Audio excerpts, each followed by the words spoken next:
To the Greenbrier Village Murder Mystery Dinner Afternoon. Of course, the dinner is not the mystery. The murder is the mystery. Today, your neighbors will present clues and dialogue that will guide you to the discovery of the murderer. There are 3 acts. Between the first and second act, we'll serve, well, we already had a light meal. I didn't revise my words here. Between the first and second act, you'll have a chance to hit the bathroom, fill up with more wine. That's what yeah. We'll get through this one way or the other. Of course, the wine is available in the cask that plays an important part in our murder mystery tonight. You'll hear about it. Pay attention. In the end, we'll ask you to submit your determination of who the murderer is. You'll be able to put in a ballot, write your name on the ballot, submit it. We'll determine the winner or winners, and there's a substantial prize. Well, all right, it's a small prize. Split among the winners. Being a winner is good enough, right? Okay, so let's begin. We're in the wine region of Orange County, Florida.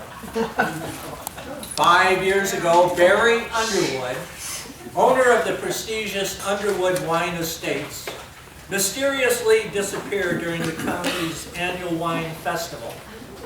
A massive search at the time failed to turn up any clues, and the case has been in the FBI's extensive unsolved files since then.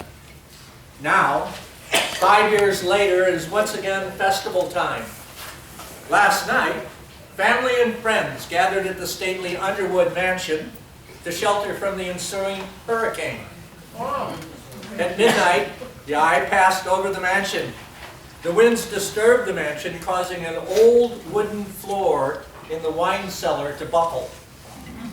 Barry's well-preserved body was discovered under the cedar planks.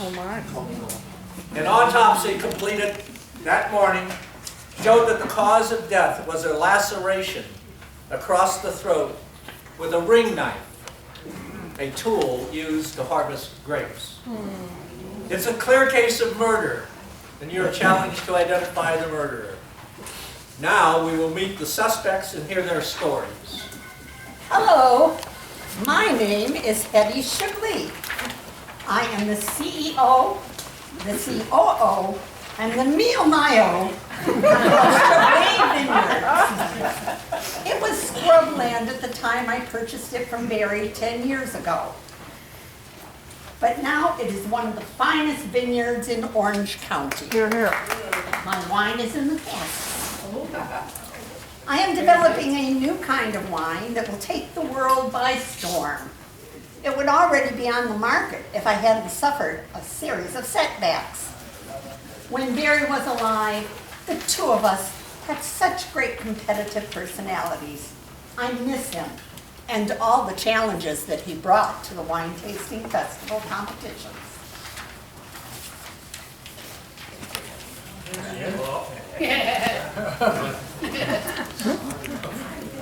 I am Vito Santini, but everyone calls me Papa Vito. Hey, Papa. I am 81 years old. You look it. I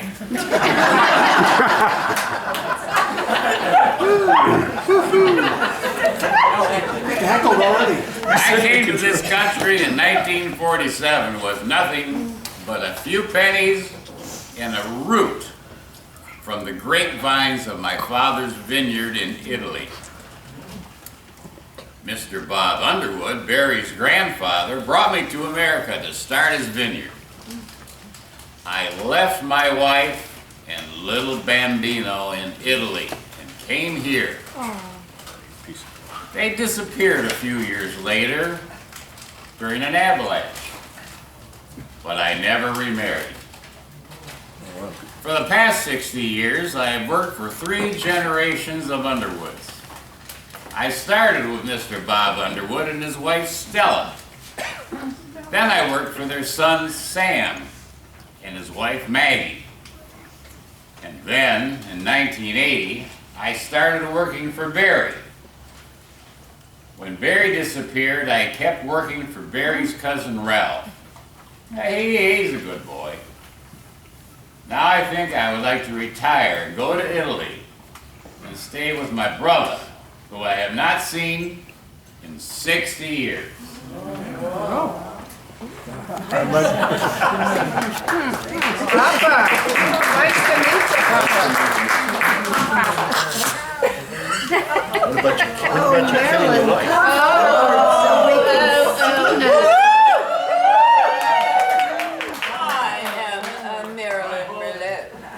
I'm sure you all recognize me. I'm very famous, actually.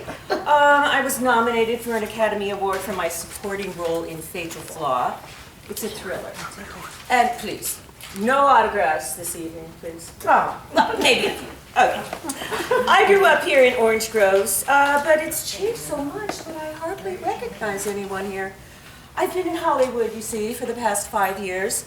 I left the same year that Barry disappeared. As you may recall, I won the festival beauty pageant that year, and part of the award was a cameo appearance in a Hollywood movie, and that was my big break.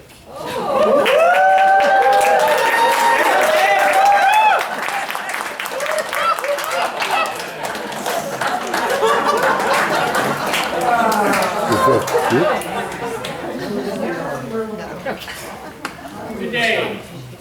My name is Otto von Schnauz. I am a very humble wine merchant from Stuttgart, Germany.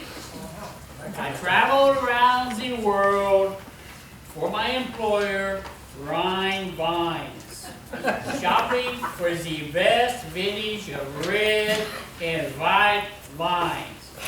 Then I purchased large quantities to distribute throughout Europe. I have been coming to the Orange County Vine Festival since 1986. I have many friends here in the valley, and I am very impressed with the quality of the wine produced in this region. I have purchased wine from the Underwood Vine Estates for the past decade. It was such a tragedy when Barry Underwood disappeared.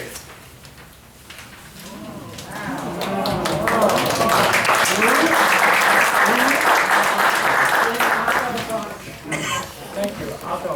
Thank you, Otto. So I'm Tiny Bubbles, and I'm married to Ralph Rottengrape. Poor thing. But I kept my maiden name. I hate Ralph's last name. Can you imagine me? Tiny Rottengrape? No. Ralph and I have managed Underwood Wine Estates since Barry disappeared 5 years ago. Ralph looks after the vineyards and the winemaking, and I take care of the sales and the finances. We make a wonderful team. As you know, I was engaged to be married to Barry before he disappeared. I had met him during a tour of the winery, and it was love at first sight. It was so sad that he died just when he had everything a man could want. He had this beautiful land, a successful business, and me.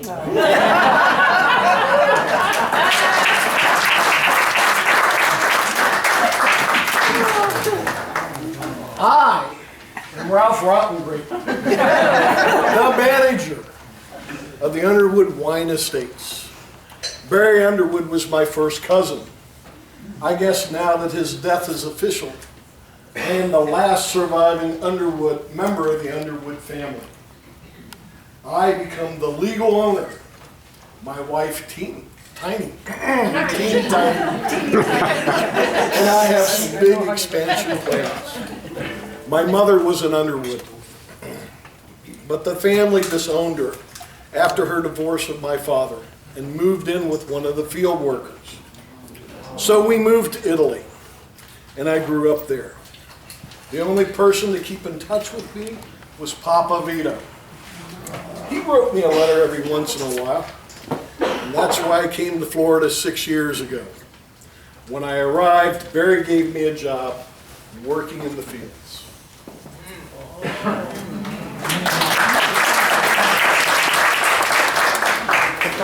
Now, those are the suspects. In addition, we have 2 other participants to help solve the crime. I am Bonnie Lass. I'm not a suspect. I am here from Glasgow, Scotland, on vacation. And I'm a mystery novelist by trade. I attended the festival yesterday, had a bit too much wine to drink. Late in the afternoon, I did the wine tour here at Underwood Wine Estates, and I guess I got a bit sleepy. I laid down on a bed for just a moment, but the next thing I knew, it was midnight, and the whole building was shaking and rattling from the force of a hurricane. It was just a coincidence that I was here when poor Mr. Underwood's body was found in the wine cellar. The FBI asked me to stay and make a statement about what I saw. So here I am, stuck in the middle of it. We never have excitement like this back home.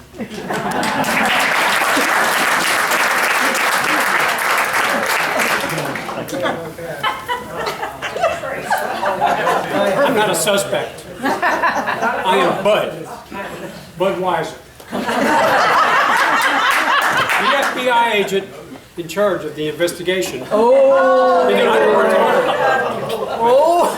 5 years ago, I was working on the other side of the country at the Cupertino office, so I missed the original investigation into Underwood's disappearance. I've discussed the case with a few of the agents who were involved in the original investigation, and none of them were surprised Underwood turned up dead. A couple of people checked out the wine cellar after the disappearance, but found nothing suspicious. Funny how that hurricane turned up his body. Kind of spooky, actually, if you believe in ghosts.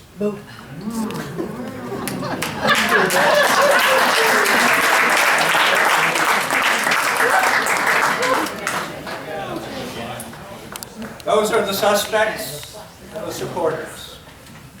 Let's begin. Let's hear the evidence. Yeah. I am so relieved we finally discovered what happened to my poor pet Barry. Now we can all rest in peace. Mamma mia! 5 years already it has been since Barry has been gone. And all this time he was right here in the Vino cellar. God rest his soul. Well, damn, it's a nuisance. You ask me.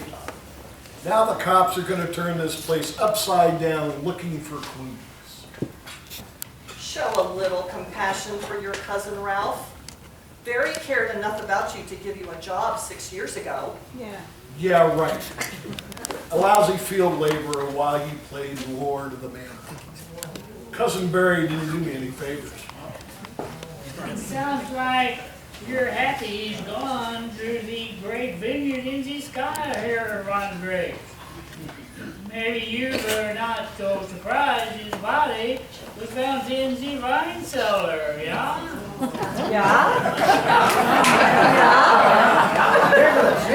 Otto, you're just as much a suspect as Ralph. You were here in '09 at the festival, just like all the rest of us. Yeah. Yeah, I was here. I'm no killer. Sure. My business would soon go bust if I murdered my best suppliers. You, on the other hand, Fraulein Eddie, were in competition with Barry. Oh, crying out loud. This is old news. This is a waste of our time. There's no way that anybody can confess to this crime now. Don't be so hasty, Marilyn. You've done pretty well for yourself since Barry's death. A Hollywood career, lots of money, lots and lots of men, and plastic surgery. Are you sure there's no skeletons lurking in your closet? You confirm that all? Oh, Hetty. I guess that's the price that I've got to pay for fame. Everyone wants to see me fail. In case you hadn't noticed, Hetty, my success happened after Barry's death, and I earned every single thing. She's such a Relax, everyone, relax. the truth will call out to us. Barry is gone, and we, his family and friends, will discover who was responsible. Now, I have a few questions. Ralph, you've always been the black sheep of the family. Yeah. Why, before you came to the vineyard, you spent 10 years in prison for killing another man. Wherever you go, trouble follows. You are cursed. Yeah, sure. I've served time in prison, but I've paid for my crime, and that's all behind me now. I haven't been in trouble since I was released from prison 6 years ago.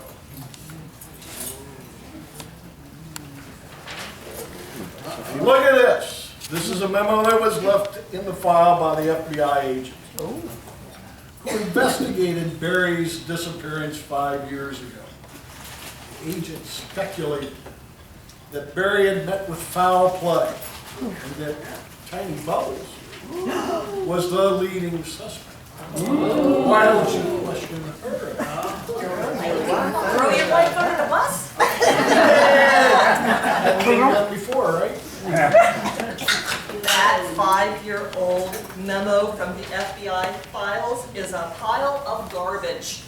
The detective in charge of the case had no leads to explain Barry's disappearance, so he made me appear suspicious just to hide his incompetence.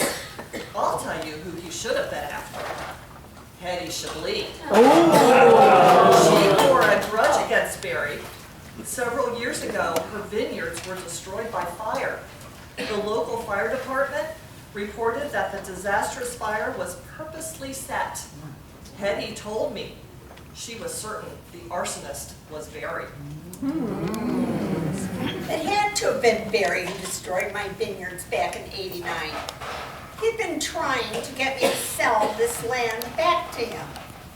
The fire was a blessing in disguise. I was able to plant a new variety of grapes, and it produced a far superior wine, as most of you have tested tonight. Hey. And look at this.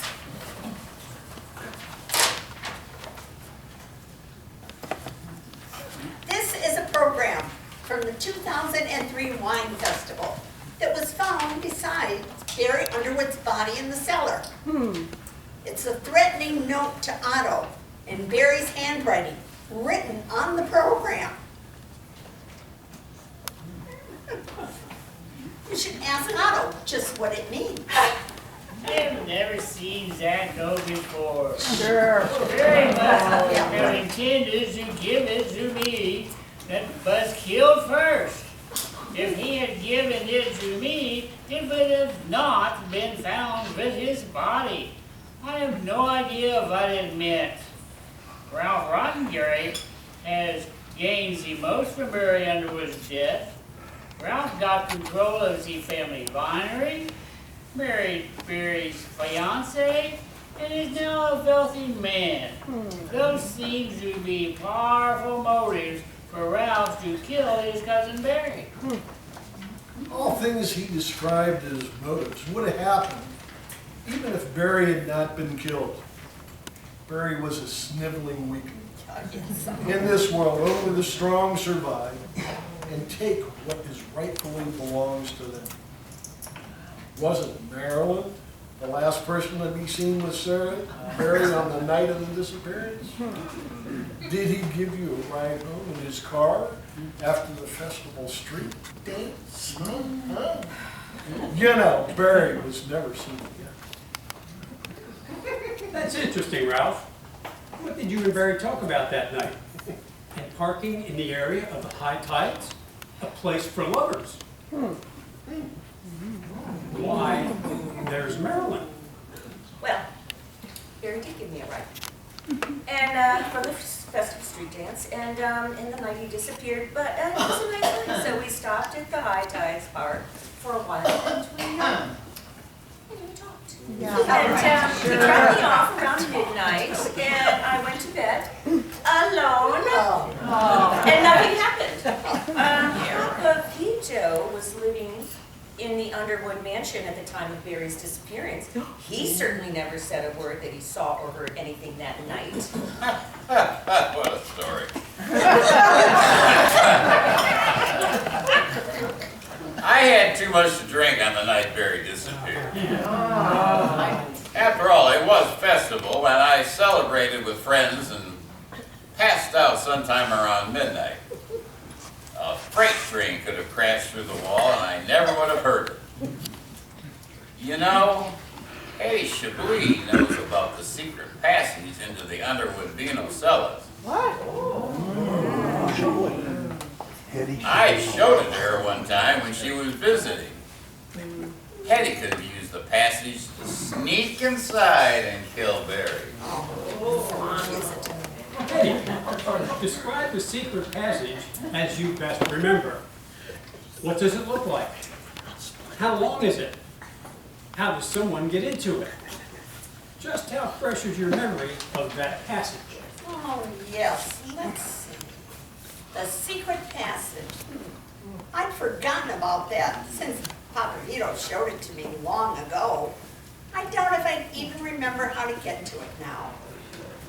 But if you all remember, Marilyn Merlot was selected as the wine princess for that festival. It seemed to be really important to her for some reason.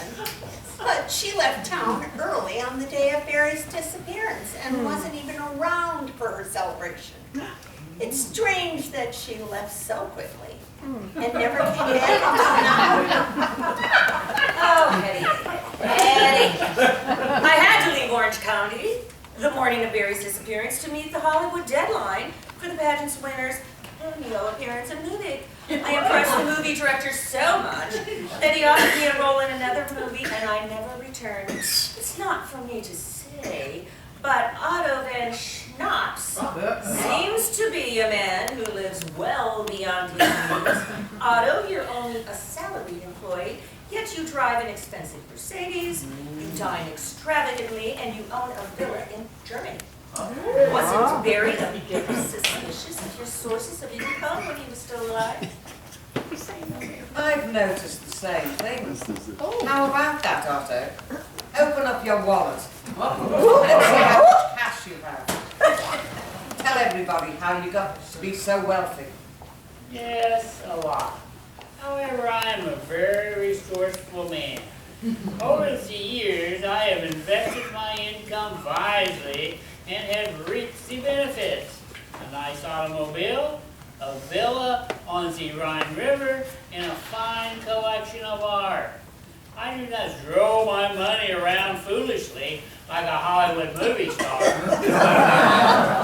While living in the Underwood mansion, I happen to have overheard a conversation between Barry and Ziny the night before he disappeared. Barry so Ziny he was canceling their wedding plans. They have a huge fight about it. Maybe Tiny was so angry that she killed Barry because he decided to dump her. Well, tell us about that. You must have been very upset. Were you angry? Perhaps violent? Barry was just experiencing cold feet. He told me that the wedding was off. We were very much in love, and he would have gotten over his nervousness. But then he disappeared the next night. I've noticed over the years, Papa Vito has grown increasingly resentful that he was not treated properly by the Underwood family. You know, he had a big part in creating Underwood Vineyard's success. Papa, is your resentment a reason to kill Barry? Certainly some interesting information divulged. Yeah. Tiny is cited in the FBI report as heavy. No alibi. I need more wine. And other suspicious behavior. A threatening note to Otto from Barry. Marilyn out with Barry the night before, and Eddie admits knowing about the secret passage. We'll take a couple of minutes. I think the butler did it. Have some more wine if you like. We'll take about 5 minutes. We'll be as